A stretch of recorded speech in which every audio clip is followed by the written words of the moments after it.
جی السلام علیکم ناظرین، اس وقت میں پشاور میں موجود ہوں اور پشاور میں آپ دیکھ رہے ہیں اس وقت ڈی چوک کے شودا کے لیے فاتح خانی کے انتظامات مکمل کیے جا رہے ہیں۔ ابھی صبح صبح کا ٹائم ہے، آپ دیکھ سکتے ہیں یہ انتظامات کیے گئے ہیں۔ یہاں یہ باغ نران ہے حیات آباد کے اندر، یہاں ایک بہت بڑا انتظام کیا گیا ہے۔ یہاں پر حکومت کے پی کے نے دیکھ سکتے ہیں بہت زیادہ ورکر کا انتظام یہاں کیا گیا ہے، پورے پاکستان سے ورکر آئیں گے۔ یہ آپ اسٹیج دیکھ سکتے ہیں اور اسٹیج کی تیاری ابھی جاری ہے۔ یہ سارے انتظامات ہو رہے ہیں اور شہداء کے لیے بہت بڑی دعائی تقریب یہاں ہونے جا رہی ہے۔ تو اس وقت میرے پاس رانا طاہر موجود ہے، ان سے پوچھتے ہیں۔ جی رانا طاہر، آپ یہ بتائیں کہ ڈی چوک کے شہداء کے لیے ایک بہت بڑا قدم اٹھایا کے پی کے کی گورنمنٹ نے، تو کیا کہیں گے؟ بسم اللہ الرحمن الرحیم، ایاک نعبد و ایاک نستعین۔ ڈاکٹر صاحب، جیسے کہ ہم دیکھ رہے ہیں کہ ہم فیصل آباد سے پہنچ گئے ہیں، دوست بھی یہاں بہت سارے پہنچ رہے ہیں اور ماشاءاللہ بہت زبردست انتظام کیا ہے۔ یہ دیکھیں فاتح خوانی کے لیے بہت زبردست میدان ہے، باغ ہے اور کافی وسیع ہے۔ تو ان شاء اللہ تعالیٰ جیسے جیسے یہ ٹائم آتا جائے گا، یہاں پر دیکھیں گے آپ کے انسانوں کا جمع غفیر ہوگا اور ان شاء اللہ تعالیٰ ہم اپنے شہداء کے ساتھ ہیں۔ ان کے حق خون کی آواز اٹھانے کے لیے یہاں پر آئے ہیں، ان کی دعائے خیر کریں گے اور اس میں شامل ہوں گے، اور ان شاء اللہ تعالیٰ جو بھی ہمارا قائد ہمیں حکم دے گا اپنا عمران خان صاحب، تو اس پہ عمل کریں گے اچھا، انشاءاللہ۔ مرشد نے یہ کہا ہے کہ تمام لوگ وہاں پر پہنچے، چاہے پنجاب کے پورے پاکستان سے یہاں پشاور میں دعائیا اس تقریب میں پہنچے، تو کیا خیال ہے کہ لوگ آئیں گے یہاں پر؟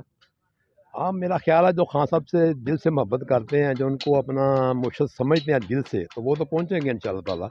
تو مجھے امید ہے کہ قافلے پہنچ جائیں گے ان شاء اللہ تعالیٰ، اور ہمیں تو امید رکھنی چاہیے، لیکن یہ ہے کہ کچھ لوگوں نے کہا کہ گھر گھر وہاں اپنے اپنے علاقوں میں کرنا ہے، لیکن خان صاحب کا اور لیما باجی کا تو یہی پیغام تھا کہ سارے ناران باغ پہنچیں، تو ہم تو اپنی حاضری کے لیے پہنچے ہوئے ہیں۔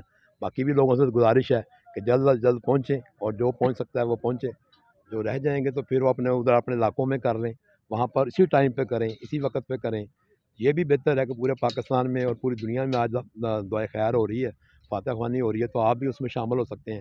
تو سارے دوستوں کو چاہیے کہ یہ ناحق بچوں کا خون ہے جو وہاں پر بہایا گیا ہے، تو اس لیے میری تو یہ گزارش ہے کہ سارے دوست پہنچیں، اور ہم تو پہنچے ہیں۔ بہت اچھا ماشاءاللہ انتظام ہے، کے پی کے گورنمنٹ بہت اچھا انتظام کر رہی ہے اور سب کچھ بہتر ہو رہا ہے، تو سارے دوست وہاں پر پہنچیں۔ جی ناظرین، یہ دیکھ سکتے ہیں آپ، یہاں پر اسٹیج تیار ہو رہا ہے اور سبھی لوگ یہاں پر پہنچے۔